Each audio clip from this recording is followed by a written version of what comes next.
Today, let me give you 2 tips and all the measurements to create this ribbon pinwheel quilted card. The first tip is to use your scoring tool to create some guidelines. Here I scored at 1.5 inches from the top and from the left side of my cardstock. With lining up your paper strip along this scored line and then embossing it after you're done assembling, you won't even notice the score line.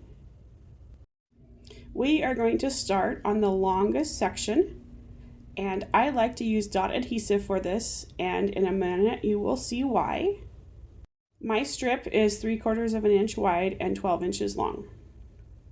And because I have the camera overhead and I didn't stick my head in the way, I quickly realized that I did not line up the end of the strip to the vertical score line. This is one reason why I like using the dot adhesive, because you can move it for a bit. Now just trim that end off and go to the next adjacent side. I apply a dot adhesive all the way through and line it up along the score line. At this point, I'm realizing that I need new glasses because I need stronger readers. This is actually where I realized I was 1/8 of an inch short of my first piece lining up with the score line, and so I am going to back up. I'm tearing that first strip off and saving it for a shorter segment later on. Don't worry, you have more than enough paper for a 5th strip, and you'll see how this turns out. Now that I have made it all the way up to the intersection of the 2 score lines, I can lay my original first strip down and trim it off.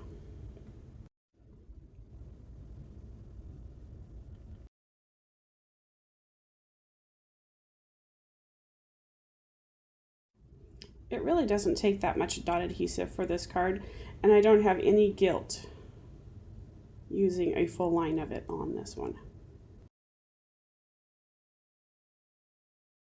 Usually I like to only use a dash or 2 of adhesive, but for this card I will just do 1 single long strip.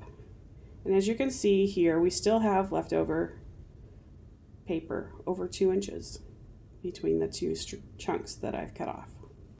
Use a rub and remove eraser if you have any adhesive poking out. I didn't really this time. Now pick your embossing folder. This one is a fairly recent one from Stampin' Up, and it's called Beautiful Designs. Yes, I know it's very nondescript.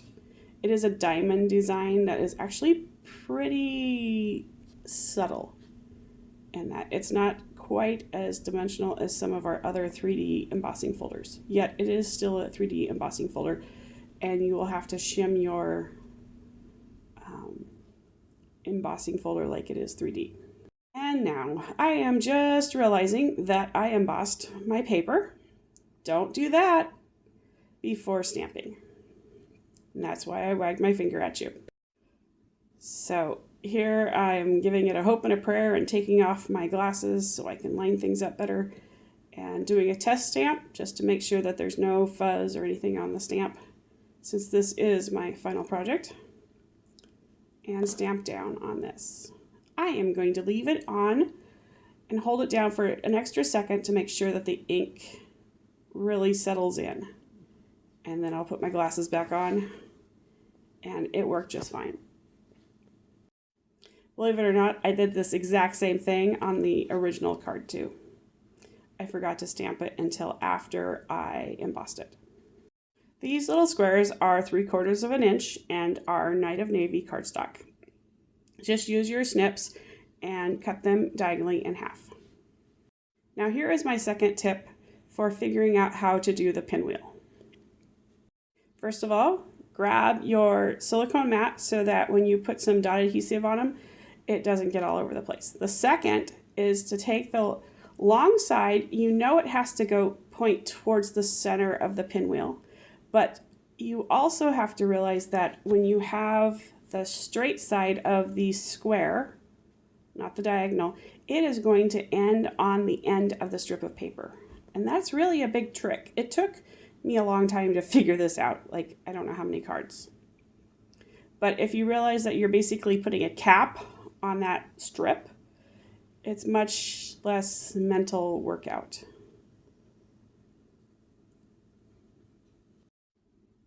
And for the first time, I'm not fiddling which direction and which angle to put these. I'm lining up the square with the end of the piece of paper and then just gluing it down. I am still all thumbs when it comes to this. I die cut out a little heart from some white paper and I added one of the mini dimensionals to it, and I'm sticking it right here in the center.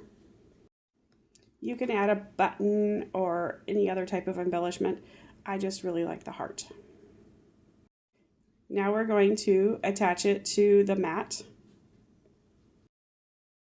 If you love wet glue, go ahead and use that for this part of the project. That's what I usually do. This should have an 1/8 inch border all the way around, and I didn't like how it lined up, so I'm going to give it another try. I'm leaving most of my failures in here and first and second attempts just to show you that even though there's a little bit of struggle here, this card is going to be done in under 10 minutes. And that's with me trying to demonstrate things really clearly and yapping along the way. Here's my card base. It is 8.5 inches wide and 5.5 inches tall.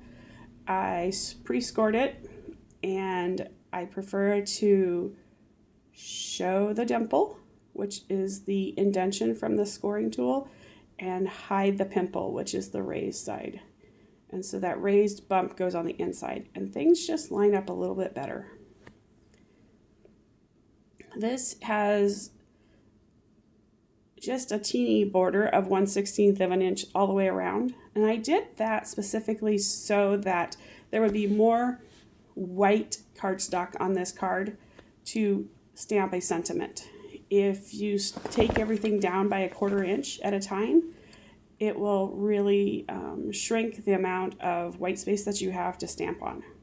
If you don't mind, or if you're going to add a label on top of the quilted part with your sentiment, go right ahead and just do 1/4 inch measurements. Here I just embellished it with the brass butterflies, and they just retired last week. I am so sorry.